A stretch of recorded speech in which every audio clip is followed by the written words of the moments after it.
正直舐めてました。高崎ね、めちゃくちゃね、面白い街です。群馬県高崎市ってどんなイメージがありますか？だるま生産量日本一、パスタの街、音楽が盛んな街ってね、イメージですよね。でも実は100年以上も県庁のある前橋市とね、張り合ってたり、渋谷みたいなスクランブル交差点があったり、北朝鮮のレストランみたいなね、お店があったりね、面白い街なんですよ。実は県内で人口が1位って知ってた？県庁所在地がある前橋市が1位じゃないのってね、思うと思うんですけども、前橋市は2位なんです。県庁があるのに2位なんです。全国でも福島とか静岡とか5県しかない珍しい県なんです。そんなこともあってか、高崎市と前橋市100年以上も前からね、ちょっと張り合ってるところがね、あるらしくて、でも仲が悪いってわけでもなくて、つかず離れずの友達以上恋人未満みたいなね、関係だったりするんです。よくわかりません。100年以上も張り合ってる理由は他にもあるんですけれども、後半で解説しますね。東京から新幹線で50分ほどで行けるんですけども、僕はね、早く着くよりも道中の景色を楽しみたい人間なので、 JR 湘南新宿ラインに乗って約2時間かけて行きました。本当に非効率で AI に真っ先に淘汰されそうな人間です。群馬県の本気を見られる高崎市、どんな街なのか行ってみたいと思います。はい、ということで高崎駅に到着しました。高崎駅には新越線と両毛線と上越線と吾妻線と高崎線が走ってるんだね。結構駅綺麗だね、思った以上に。さすが群馬県最大の人口都市。駅出て、駅の改札出てすぐね、まず目に入ってきたのがだるまだね。そう、この高崎ってだるまが生まれた場所なんだよね。選挙で当選した人が目をこう入れてるね、だるま、あれね、実はほとんどここ高崎で作られてるって知ってました？江戸時代に食べ物に困った農家さんを助けるためにお寺のお坊さんがだるま作りを教えたのが始まりで、それが今やね、日本一の生産量までになってるんですって。駅着いて初っ端から日本一があるってすごいね。さすが群馬一の都市高崎。じゃあね、西口の方ね、まず何があるか見に行こうか。はい、でここが高崎駅の駅前ですね。まず左見るとアパホテルがあるね。でまた見るとビル将棋ビルがあって、高崎アーバンホテルが2個あるんだね。であとここにでかい商業ビルがある。これはね、高崎オーパっていう2017年にオープンしたね、新しいね、商業施設になっています。でその奥に高島屋がねあるっていうね、報道ですね。結構駅前栄えてない？これね、地図があるんだけど、高島屋で、これ見える？これ高いでオーパーがあって、こっちの方ね、たくさんの建物があるね。でこっちの方に行くと、前橋の方になるんだよね。でこの高崎の、南側の方にね、いろんな建物があるんでね、こっちの方をね、メインで見ていこうかなと思います。オーパーの下で音楽ライブやってるね。高崎って実は音楽のある街っていう風に言われていて、この高崎のね、この奥の方ね、このオーパーの方を越えて奥の方に行くと、群馬音楽センターっていう場所があるんだよね。でそこでなんかオーケストラとかね、いろんな演奏をやってるらしいんだけども、高崎音楽センターじゃなくて群馬音楽センターという名前なんですよ。これ面白いですよね。もう群馬を代表する音楽としてはもう高崎だっていうのをね、もう証明してるかのようなね、名前ですよね。それほどね、この高崎は音楽に熱が入ってる。だからね、この駅前でね、この暑い中も今日何度 ?36 度7度ぐらいあるけども、暑い中ね、音楽ライブやってるんですよ。じゃあちょっとこのオーパー行こっか。暑いわちょっと。これまず何があるのこのオーパーって。で何があるか見てみると、1階イオンがあって、2階にファッション全部ファッションだね。ファッションでライフスタイルがあって、なんかご飯屋さんが上にあるって感じだね。ABC マートも入ってるし、なんか GU も入ってるし、セリアとかも入ってるし、なんでもあるね。一通り揃うって感じだね。こんなでっかいタッチパネルがある。これなんかよくさ、海外の大きいショッピングモールに行くとあるよね。日本でももちろんあるけどさ、これあるんだ。発展してますね。でこの駅のところからね、このペデストリアンデッキを通ってこのオーパーにね入るんだけども、またね北に向かってね、またこのペデストリアン通りがね続いています。でこの高島屋入るところにさ、めっちゃ短いエスカレーターがあるんだけど、これさ名古屋にもあったよね。スカイルだったっけ、なんか6段か7段ぐらいのねエスカレーターがあったと思うんだけども、ここはねそこよりも少し長いね。だから日本一じゃないけども日本一タイぐらいのなんか短さだね。これ横に階段あるけどさ、これいるかこれ。駅前に商業ビルの高崎大場と高島屋があって賑わってるんだけれども、一歩外を出るとね、人がほとんど歩いてないんですよ。そう、今日はね、気温が 35.8 度もあって暑すぎるんです。そりゃ人がいないわけだわね。日中にね、人が少ない様子はカタールのドーハとか、ドバイをね、思い出しました。あそこもね、昼間は暑くて人が少ないんだけれども、夜は結構賑わってたからね。そんな日本のドバイ、高崎を伝える行政の中心地の市役所はどこにあるのかね、今から見に行きたいと思います。人口が県内1位ってこともあって、県庁所在地のある前橋市役所よりもね、やっぱ庁舎が大きいんですよ。だけどね、前橋市にある県庁よりも小さいんです。こういうところにね、この前橋市と高崎市がね、バチバチしてるね、香りがしますよね。人口が一番多い都市なのに建物は一番大きくない。県庁所在地っていう理由だけで、県庁の庁舎は高崎市役所よりも大きい。もちろんね、県庁の方が管轄が大きいからね、建物が大きいっていうのは納得できるんだけれども、高崎市民の気持ちとしてはね、納得できないんじゃないですかね。どうなんですかね。はい、でここがね、駅の西口から市役所の方に向けて伸びている、メインの通りって感じかな。お祭りのね、提灯みたいなやつもあると思うんだけども、ここら辺がメインだね。で、結構整理されてるね。舗装というか道路もね、めちゃくちゃ綺麗な感じだし、で道路もコンクリートじゃなくてレンガっぽくなってる。何これ、おしゃれじゃん。高崎めっちゃおしゃれな街じゃん。で、表通りはこうなんだけど、一つこの路地をピュッて入ると、お家がね、もう普通にあるっていうのアパートというかね、ちょっとね、障子が破れちゃってますよとかもね、あるんだけども、表通りはめちゃくちゃ綺麗。力入れてますね。これ観光地化しようとしてるのかな。椅子もね、可愛らしい感じ。ほら、多分地元のね、小学生か幼稚園かね、人たちが作ったんじゃない？可愛い手があるね。いいね、雰囲気。これが高崎の本気かな。ここが今高崎の一番の中心エリアなのかな。多分そんな感じだよね。すごい。ちょっとね、ちっちゃいけどね、スクランブル交差点もあるわ。すごい。渋谷みたい。こういうエモい場所もあるね。いいね。いいね。高崎なのにスクランブル交差点があるっていうね。いやー、ちょっとね、ちょっとだけ渋谷を感じました。東京の風をね、この高崎で感じられますね。いや、ちょっと事前のね、イメージではもう少しね、群馬っぽいね、感じかなって思ったけども、全然違うわ。しょんべん小僧もいる。イタリアの風も感じられるわ。はい、ということで駅から15分ぐらい歩いて着きました。高崎市役所です。高いね、高崎だけに。これで地上21階建てでね、本当にね、大きくて、高さがね、102.5 メートルあるみたいですね。で、これ群馬県の中では、なんとね、前橋の県庁に次いで2番目の高さらしいですね。でこれね、後でナレーションで言おうと思うんだけれども、こう群馬県と前橋ってね、実はね、むちゃくちゃ敬遠の中なんですよ。で本当だったらこの高崎に県庁があって、でもこの高崎市役所がもう群馬県で一番高い建物になってたであろうはずなんだけれども、この県庁の機能がね、なぜか高崎から前橋の方に移っちゃったっていうような歴史的背景があって、こうね、高崎市役所は多分群馬県で2番目の高さの建物になっているっぽいんですよね。で、ちょっとね、これ展望台があるっぽいんで、ちょっとね、中に入ってみようと思います。もうね、37度ぐらい今あって、暑すぎるんで、ちょっとね、詳細はもうナレーションでね、付け加えます。まずね、展望台行きましょう。はい、雑な感じで呼ばれたんですけれども、さっきね、ほとんど説明しちゃったんで、特に言うことはないです。この後ね、展望台で高崎市をね、一望していきます。ちょっとね、説明が下手くそだったんで、この辺りはね、ナレーションで補足したいと思います。高崎市は地図で見ると、右上に前橋市があって、高崎市自体はね、下方向に町が発展してます。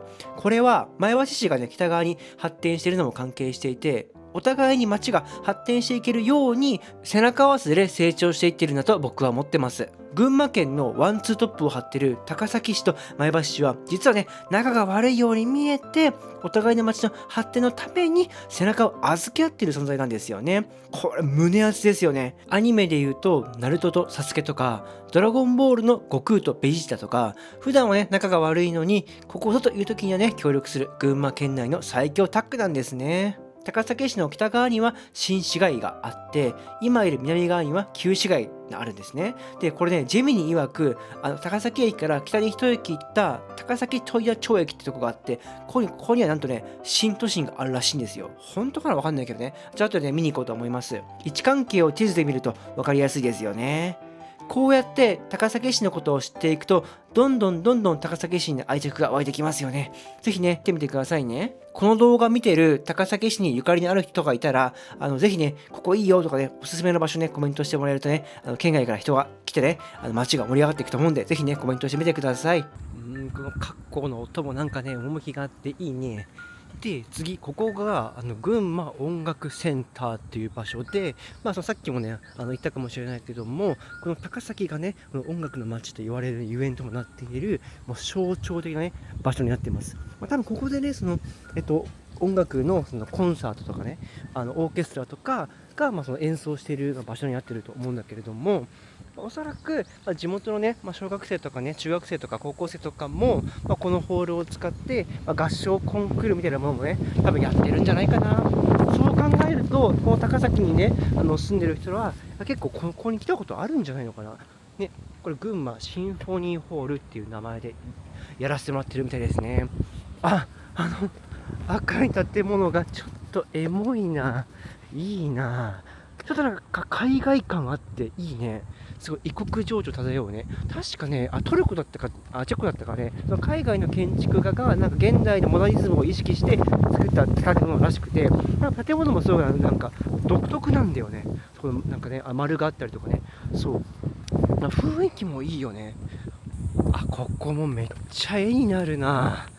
何これ、ヨーロッパですか。この建築美しすぎるよこれ。うわでも多分ね、その小中高とかで子供の頃はね、合唱コンクールでここに来たとしても、このね、綺麗だなーっていうのはね、あまり分かんないと思うんだよね。でも今実際大人になってみて、これを見ると、この建物なんかいいなーっていうね、なんか良さを感じてるよね。で、こっちが正面玄関だね。ほら、前にね、中学生っぽい子がいるけども、多分ここからね、中入っていくんだろうなっていう感じですね。はい。で、なんかこれがなんかバイオリンかなんかの、ね、なんかモニュメントっぽいけどね。こういう感じでなってます。で、この次どこに行くかというと、もう一回ね、駅に戻ります。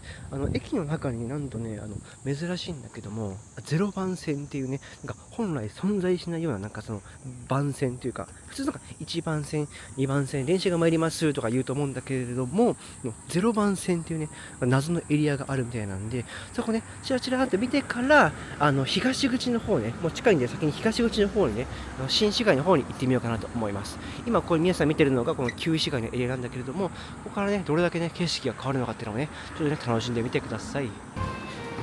はい、今階段降りてきたんだけど、もう上信電鉄のこっちかな。これっぽくない？改札あるわ。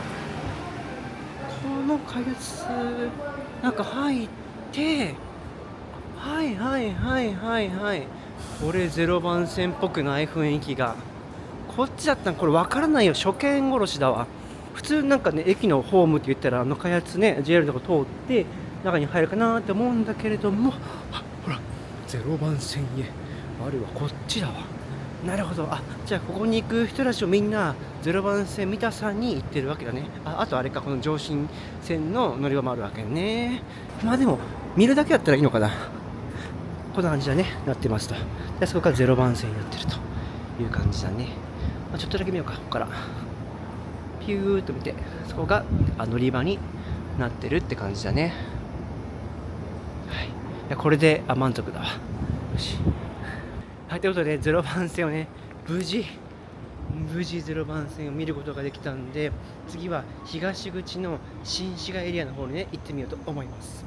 新市街エリア行こうと思ったんだけども、ちょっとね、暑すぎて先にね、ちょっとアイス食べようかな。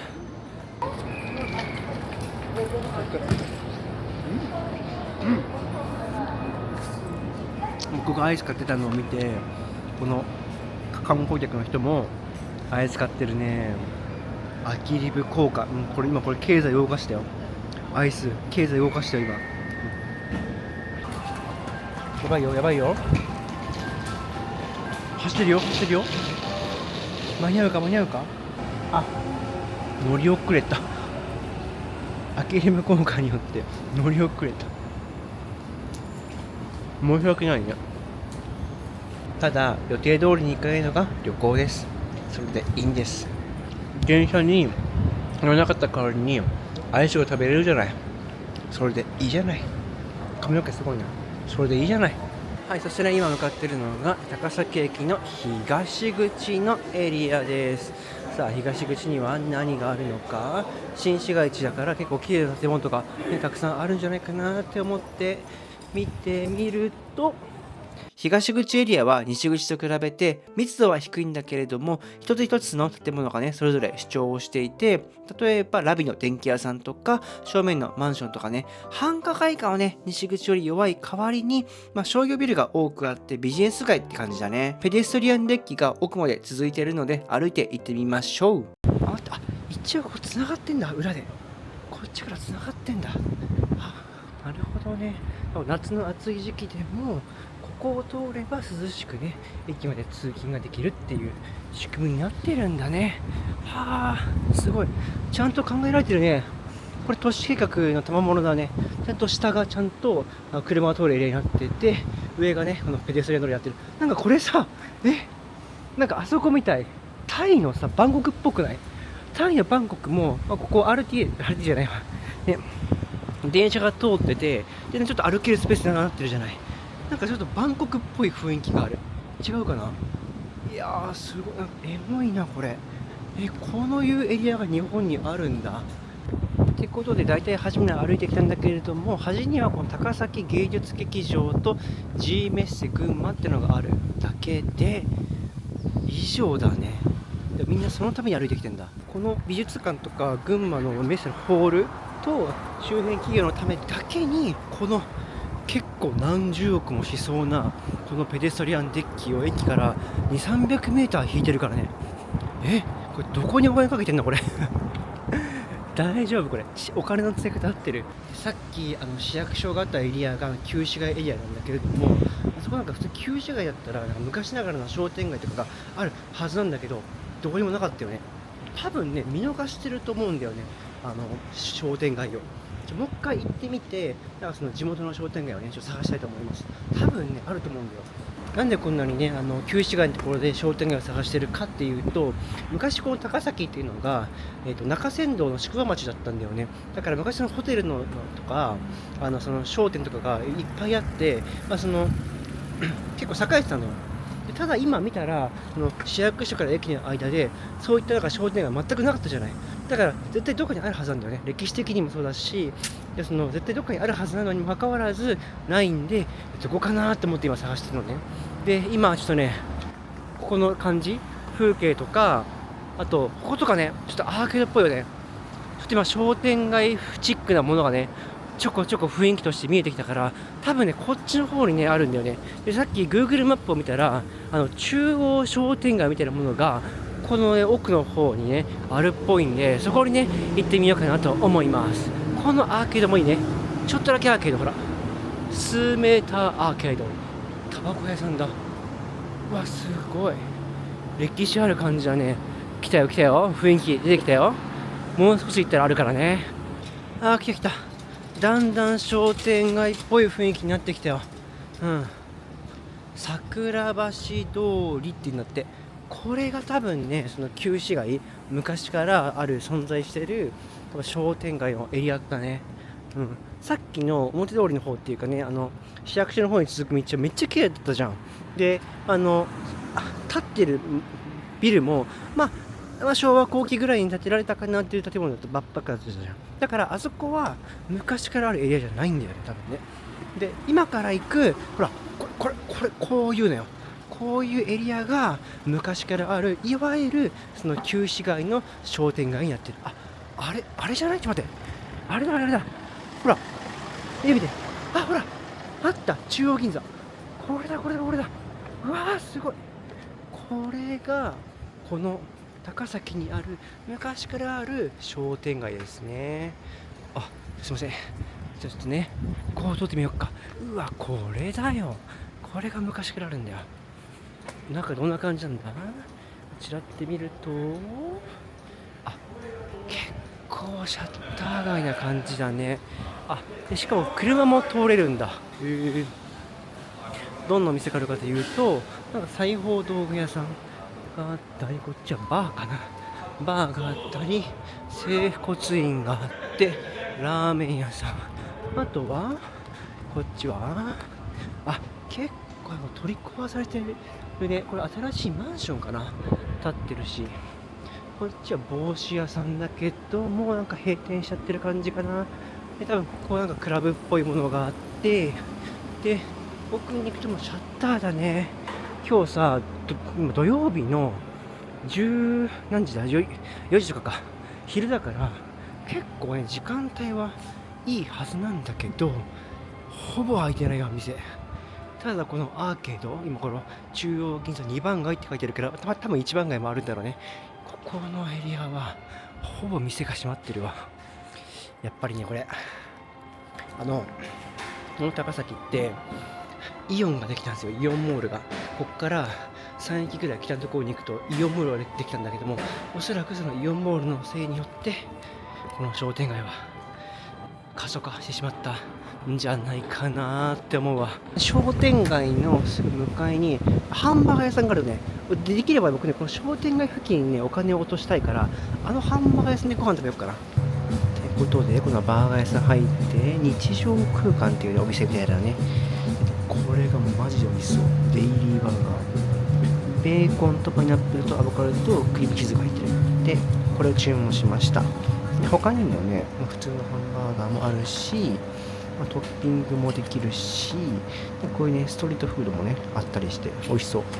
で飲み物はねジンジャーエール注文しました。いろいろあるね。聞いた、めっちゃうまそう。ボリュームやばいっしょこれ。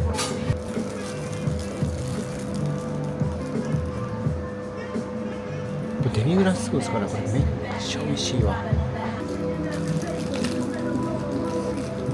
ってことでね、このね、ザ・デイリーっていうハンバーガー屋さんでね、お昼食べました。で、ここでめちゃくちゃレゲエ好きの店主がやってるお店で、いろいろね、商店街についてお話聞いたんだけれども、やっぱね、めちゃくちゃ今通ってるみたい。で、そのキャバクラとかバーとかが多いんだけれども、奥に行ったところに、電気街っていう場所があるんだって。で、その電気街のところに行くと、なんかね、映画の撮影スポットに使われた場所とかがあるらしくて、ちょっとね、そこだけでもう一回ね、行ってみようかなと思います。高崎電気館か。おう、やば。レトロだね、これ。めっちゃいいじゃん。ここが使われるんだね。確かにすんごく雰囲気があっていいね。見て、これは現役だよ、現役。おお、これはエモい。で、なんか書いてあるけど、これは大正2年、1913年にできたんだ。うわー、すごいね。歴史があるね。でね、あともう一個面白いのがさ、この向かいの道。ここもかなりエモいね。うわ、昭和の風情を漂わせてるね。はい、ということでね、駅に戻ってきました。これからね、新都心エリアと言われている高崎問屋町っていうのかな。ここにね、行こうと思います。はい、ということで、隣駅の高崎問屋町に着きました。今からね、新都心の方に行こうと思います。問屋町駅の西口の出口のところですね。もうすぐ出たらもうバスロータリーがあって、アパートがあって、奥にね、なんか群馬バース大学っていう大学があって、マンションで、なんかの施設があって、マンションだね。一応ね、なんかこの新都心っていう風にね、銘打って今見に行ってるけども、本当にあるんかいっていうね。これ俺ジェミニーに嘘つかれてるのかな。こうやって AI で調べてもね、本当のことが出てこないようなエリアに行くことにこそね、意味があると思うんだよね。今何でもさ、もう YouTube でも何でも、もう検索したらもう大体わかるじゃない。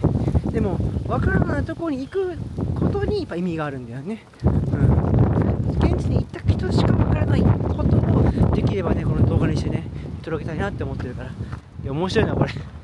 朝鮮飯店っていう、これ何？北朝鮮のご飯が食べれるのここだとしたら、いやめちゃくちゃ面白くない？これなんだろう、朝鮮飯店って。しかも結構人気だよ。結構人気。車がたくさん止まってる。なんだこれ。さっきねちょっとハンバーガー食べてたからね、お腹いっぱいだから食べれんけど、でも書いてあるわ。コリアンディッシュだ。韓国料理だ。紛らわしい。朝鮮飯店って書いてあるからね。北朝鮮かと思った。違うわ。で来た。